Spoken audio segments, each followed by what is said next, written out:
Mari kita berdoa. Damai sejahtera Allah yang melampaui segala akal akan memelihara hati dan pikiranmu dalam Kristus Yesus. Amin. Shalom, selamat pagi Bapak Ibu Saudara yang dikasihi oleh Tuhan. Renungan kita di pagi hari ini terambil dari kitab Kolose pasalnya yang ketiga, ayatnya yang ke-12 sampai dengan ayatnya yang ke-15. Kitab Kolose pasalnya yang ketiga, ayatnya yang ke-12 sampai dengan yang ke-15. Demikianlah firman Tuhan. Karena itu, sebagai orang-orang pilihan Allah yang dikuduskan dan dikasihinya, kenakanlah belas kasihan, kemurahan, kerendahan hati, kelemah lembutan, dan kesabaran. Sabarlah kamu seorang terhadap yang lain, dan ampunilah seorang akan yang lain, apabila yang seorang menaruh dendam terhadap yang lain. Sama seperti Tuhan telah mengampuni kamu, kamu perbuat jugalah demikian. Dan di atas semuanya itu, kenakanlah kasih sebagai pengikat yang mempersatukan dan menyempurnakan. Hendaklah damai sejahtera Kristus memerintah dalam hatimu, karena untuk itulah kamu telah dipanggil menjadi satu tubuh dan bersyukurlah. Demikian pembacaan firman Tuhan. Bapak, Ibu, Saudara yang dikasihi oleh Tuhan, dalam bagian firman Tuhan ini, Paulus memberikan instruksi ataupun perintah yang jelas kepada setiap orang-orang percaya tentang bagaimana menghayati, menghidupi, dan mempraktikkan imannya di dalam Kristus. Karena setiap orang yang percaya adalah orang-orang yang telah diselamatkan oleh Kristus, dan mereka tidak boleh lagi hidup dalam dosa. Sebaliknya, orang percaya harus menunjukkan belas kasihan, kerendahan hati, kesabaran, dan pengampunan yang dilandaskan kasih kepada sesamanya. Sebab melalui pengakuan iman kepada Yesus, setiap orang percaya telah diselamatkan, dan oleh iman itu juga orang-orang percaya telah dibangkitkan di dalam Kristus.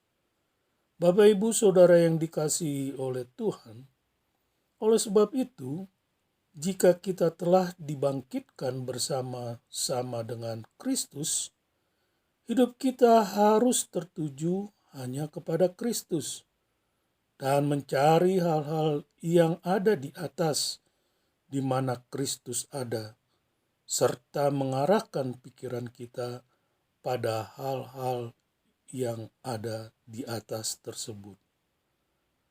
Nah, berdasarkan fakta-fakta yang luar biasa ini, yaitu bahwa orang percaya telah mati, dikuburkan, dan dibangkitkan bersama dengan Kristus, maka Paulus mendorong setiap orang percaya kepada suatu penerapan aturan-aturan yang mencerminkan hidup yang baru itu, yang dilambangkan dengan mengenakan kasih. Dan di atas semuanya itu, demikian Paulus berkata, kenakanlah kasih sebagai pengikat dan mempersatukan, yang mempersatukan dan menyempurnakan. Sebab kemuliaan hidup yang baru itu suatu hari akan dinyatakan di saat Kristus menyatakan dirinya kelak.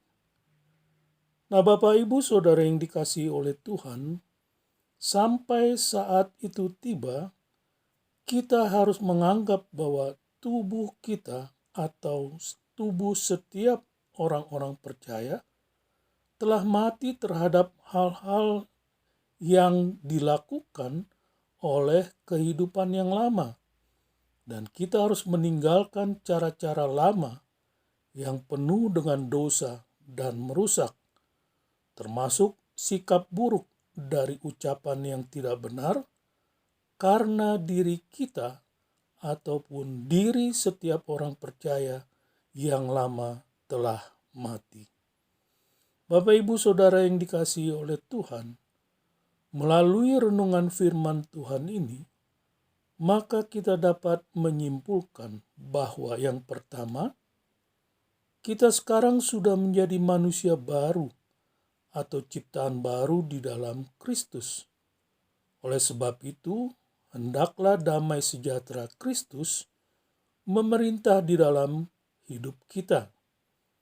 Yang kedua, sebagai manusia baru, kita dimotivasi oleh firman Tuhan untuk mempraktekkan iman kita melalui kasih kepada saudara seiman di dalam membangun tubuh Kristus.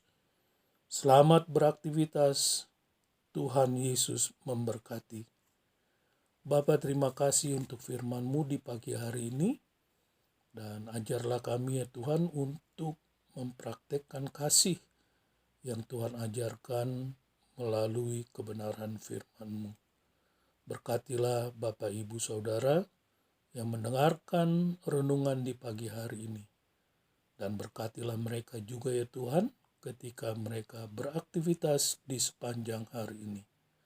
Terpujilah nama Tuhan, di dalam nama Tuhan Yesus kami berdoa.